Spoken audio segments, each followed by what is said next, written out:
Bulletin میں سب سے پہلے آپ کو خبر دیں، پاکستان کے نائب وزیر اعظم اور وزیر خارجہ اسحاق ڈار نے جدہ میں اسرائیل کی جانب سے صومالی لینڈ کو تسلیم کرنے پر OIC کی وزراء خارجہ کونسل کے غیر معمولی اجلاس سے خطاب کرتے ہوئے کہا ہے کہ صومالی لینڈ صومالیہ کا غیر متنازع اور اٹوٹ علاقہ ہے۔ کوئی بیرونی ادارہ یا ریاست اس حقیقت کو بدلنے کا قانونی یا اخلاقی حق نہیں رکھتا۔ اسرائیلی اقدام صومالیہ کی بین الاقوامی طور پر تسلیم شدہ سرحدوں پر براہ راست حملہ ہے۔ اسحاق ڈار نے کہا کہ غزہ میں جنگ کے خاتمے اور انسانی امداد کی فراہمی کے لیے کوششیں ضروری ہیں۔ پاکستان OIC اور عرب ممالک کے ساتھ فلسطینی حق خود ارادیت کے لیے تعاون کرے گا۔ کسی بھی قسم کی جبری بے دخلی بین الاقوامی قانون کی خلاف ورزی ہے۔ اسحاق ڈار نے OIC سے مسئلہ کشمیر کے حل کے لیے مزید اقدامات کا مطالبہ بھی کیا۔ Let me express Pakistan's unwavering support for the sovereignty, unity and territorial integrity of the Federal Republic of Somalia. We strongly condemn the illegal and unlawful designation by Israel of the Somaliland region of the Federal Republic of Somalia and subsequent unwarranted and highly provocative visit of its foreign minister to Somaliland. Excellencies, Pakistan also voiced its firm support for the brotherly Somalia and condemned Israel's actions during the UN Security Council briefing on the issue. We identify this development as a direct assault on Somalia's internationally recognized borders, which constitutes a flagrant violation of international law. Pakistan categorically rejects any proposal or plan aimed at the forced displacement of Palestinians and lineage of Somaliland region of Federal Republic of Somalia with any such illegal action. اور یہاں آپ کو خبر دیں، اسلام آباد کے علاقے G72 آپارا کے گھر میں سلنڈر کے دھماکے میں جان کی بازی ہارنے والے افراد کی تعداد 8 ہو گئی ہے۔ 7 افراد زخمی ہیں۔ پولیس کے مطابق زخمیوں کو اسپتال منتقل کر دیا گیا ہے۔ گھر میں شادی کی تقریب جاری تھی کہ دھماکہ ہوا۔ دھماکے سے 4 گھر متاثر ہوئے ہیں۔ دھماکے سے دلہا اور دلہن بھی جان سے گئے۔ گھر میں شادی کا جشن تھا کہ چند لمحوں میں موت نے دستک دے دی۔ اسلام آباد میں شادی والے گھر میں گیس لیکیج کے باعث دھماکے سے 9 احاطہ جوڑا جان کی بازی ہار گیا۔ مزید تفصیل جانیں گے جیو نیوز کی نمائندہ مریم نواز سے۔ مریم، کیا تازہ ترین تفصیلات ہیں؟ اگر آپ کی بات ہوئی ہو اہل علاقہ یا پھر رشتہ داروں نے سے تو انہوں نے کچھ بتایا کہ یہ واقعہ کیسے پیش آیا؟ جی، اہل علاقہ سے ہماری بات ہوئی اور جائے وقوع پر بھی جا کر جو ہے وہ دیکھا، وہاں پر جو عینی شاہدین سے ان سے بھی بات ہوئی، جس کے بعد یہ پتہ چلا کہ واقعہ کچھ اس طرح ہوا کہ آج صبح 7:10 کے اکراس جو ہے وہ زوردار دھماکے کی آواز سنائی دی اور یہ دھماکہ جو ہے وہ گیس لیکیج کے باعث ہوا۔ علاقہ مکینوں کا یہ کہنا ہے کہ گیس کافی عرصے سے لیک ہو رہی تھی اور کچھ نئے جو ہے وہ کوارٹر میں کچھ لوگ ابھی نئے ہی شفٹ ہوئے تھے، ان کو معلوم نہیں تھا کہ گیس اس طرح سے یہاں لیک ہوتی ہے۔ ان کے سے جو ہے وہ یہ غفلت کی وجہ سے گیس کھلی رہی اور گیس بھر جانے کی وجہ سے صبح 7:10 پر لائٹر جلانے کی وجہ سے یہ دھماکہ جو ہے وہ ہوا۔ زوردار دھماکے کے نتیجے میں 4 سے 5 گھر جو ہے وہ متاثر ہوئے۔ جس گھر میں شادی کی تقریب تھی اس گھر سے ملحقہ 7 والے گھر میں جو ہے وہ یہ گیس لیکیج کی وجہ سے دھماکہ ہوا اور جو جس گھر میں شادی کی تقریب تھی وہ گھر بھی مکمل طور پر منہدم ہوا اور اس گھر کے ملبے کے نیچے آ کر جو دلہا دلہن ہیں، اس کے علاوہ دلہے کی والدہ ہیں اور ان کے دیگر رشتہ دار ہیں، وہ بھی جاں بحق ہوئے۔ ان کے ساتھ دوسرے گھروں کے سے بھی جو لوگ ہیں وہ جاں بحق ہوئے۔ 10 سے 11 لوگوں کی اطلاع یہ دی جا رہی ہے کہ وہ شادی والے گھر میں موجود تھے، جبکہ دیگر جو افراد جان سے گئے اور جو زخمی بھی ہیں ان کا تعلق ارد گرد کے گھروں سے بھی تھا۔ یہ G7 میں جو ہے وہ کرسچن کالونی کچی آبادی بھی ہے اور یہاں پر گھر جو ہے وہ بہت قریب بنے، تنگ گلیاں ہیں اور تنگ گلیوں کے اندر ریسکیو آپریشن میں بھی جو ہے وہ مشکلات پیش آتی ہیں۔ اس وقت کی جو اطلاعات ہیں وہ یہ ہے کہ 8 جو ڈیتھس ہیں وہ کنفرم ہو رہی ہیں اور ڈیڈ باڈیز کو یہاں لانے کے لیے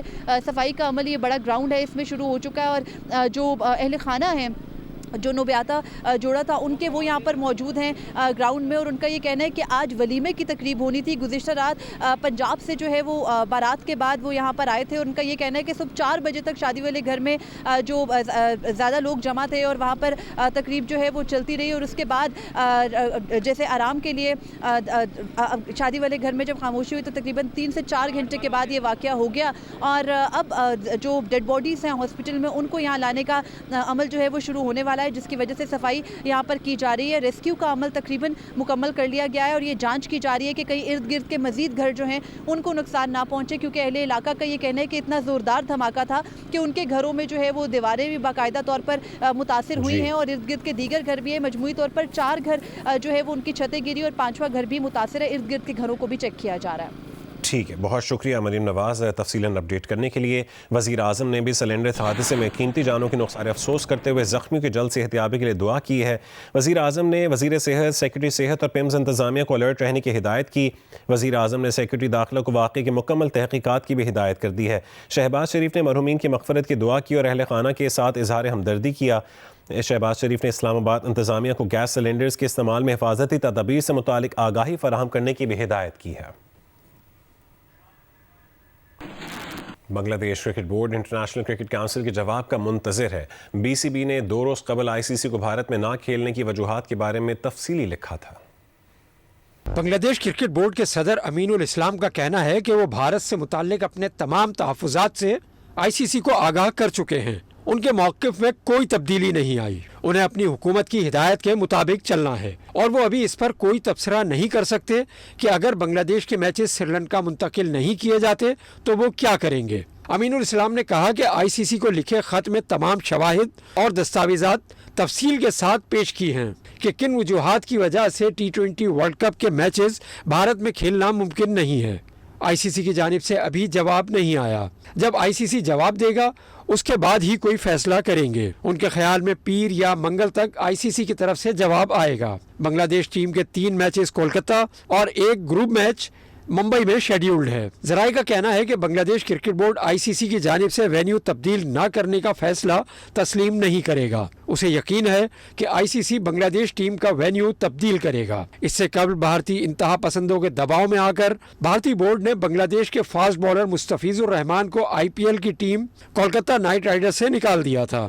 جبکہ بنگلہ دیش ٹیم کو ملنے والی دھمکیوں کی وجہ سے بی سی بی نے T20 ورلڈ کپ کے لیے ٹیم بھارت بھیجنے سے انکار کر دیا ہے اور میچز بھارت کے علاوہ کسی دوسرے وینیو پر منتقل کرنے کا مطالبہ کیا تھا. پاکستان کرکٹ بورڈ نے T20 ورلڈ کپ کے بنگلہ دیش کے میچز کی میزبانی میں دلچسپی ظاہر کر دی ہے. پی سی بی ذرائع کا کہنا ہے کہ سری لنکا کے وینیوز دستیاب نہیں تو پاکستان کے وینیوز حاضر ہیں. چیمپئنز ٹرافی اور آئی سی سی ویمن کوالیفائر پاکستان میں ہو چکے ہیں. ورلڈ کپ میچز بھی آسانی سے کروا سکتے ہیں. پاکستان کے تمام وینیوز T20 ورلڈ کپ کے میچز کروانے کے لیے تیار ہیں. بنگلہ دیش نے ورلڈ کپ کے میچز کے لیے بھارت نہ جانے کا فیصلہ کیا ہوا ہے. بنگلہ دیش کرکٹ بورڈ نے بھارت میں ٹیم کی سیکیورٹی پر تحفظات کا اظہار کیا ہے. آئی سی سی نے بنگلہ دیش کے میچز کی منتقلی کرنے یا نہ کرنے کے حوالے سے حتمی فیصلہ کرنا ہے.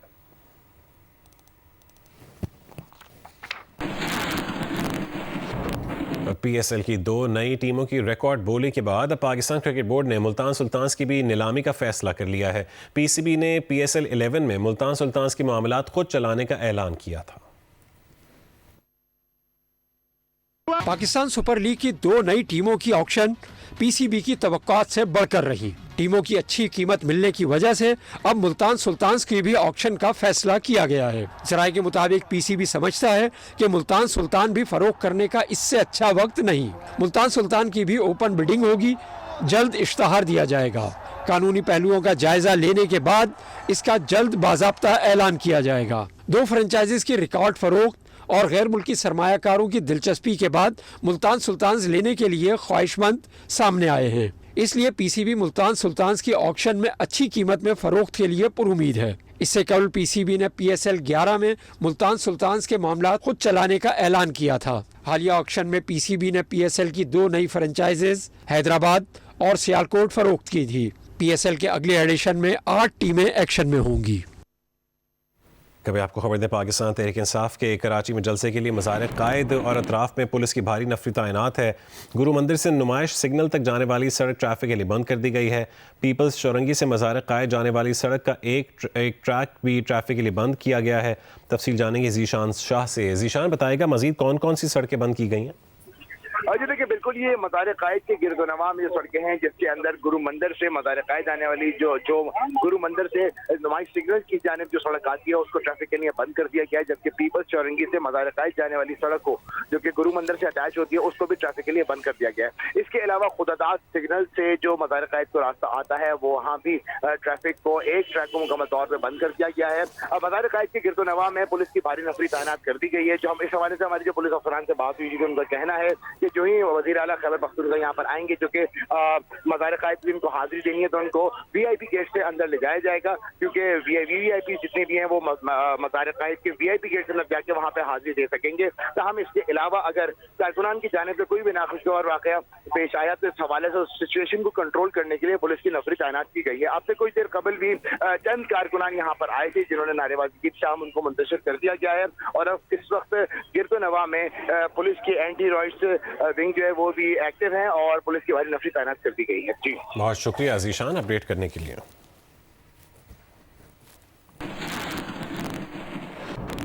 وزیر اعلیٰ خیبر پختونخوا سہیل آفریدی نے حیدرآباد سے کراچی پہنچ کر ویڈیو بیان میں کہا ہے کہ حیدرآباد سے کراچی واپسی پر ان کا راستہ روکا گیا، انہیں جان بوجھ کر ویران راستوں میں دھکیلا گیا۔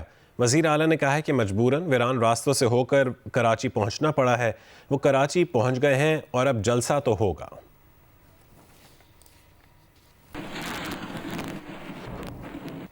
Chairman P T I barrister Gohar نے وزیر اعلیٰ خیبر پختونخوا کا دورہ سندھ پر کہا ہے کہ آج وزیر اعلیٰ خیبر پختونخوا کے دورہ سندھ کا آخری دن ہے، پیر کو وزیر اعلیٰ خیبر پختونخوا کی واپسی ہے، سندھ حکومت آخری دن بدمزگی پیدا نہ کرے، اچھے ماحول کو چلنے دیں پلیز۔ بیرسٹر گوہر نے کہا ہے کہ جلسہ مقررہ وقت اور مقام پر قانون کے مطابق جمہوری انداز میں ہوگا، یہ جلسہ کسی کے خلاف نہیں بلکہ اپنے حقوق کے لیے ہوگا، ہم نے بہت برداشت کیا ہے، آپ بھی ایک دن صبر کر لیں، کراچی والوں خان کے نمائندے اور سی ایم کو مایوس نہیں کرنا۔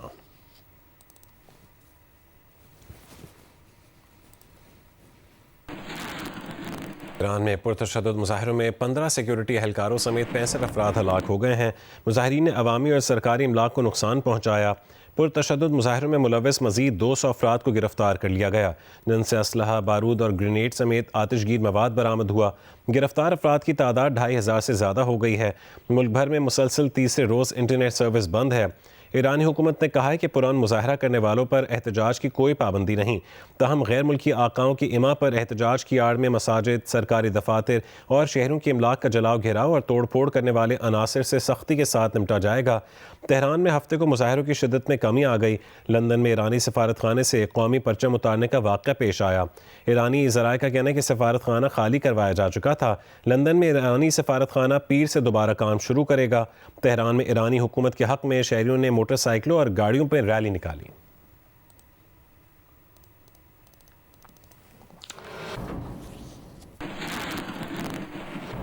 اور امریکی اخبار نے دعویٰ کیا ہے کہ صدر ٹرمپ کو ایران پر فوجی حملوں کے آپشنز پر بریفنگ دی گئی ہے، جس کے بعد ٹرمپ انتظامیہ نے ایران میں جاری مظاہروں کے موقع پر تہران میں غیر فوجی اہداف پر حملوں سے متعلق سنجیدگی سے غور شروع کر دیا ہے۔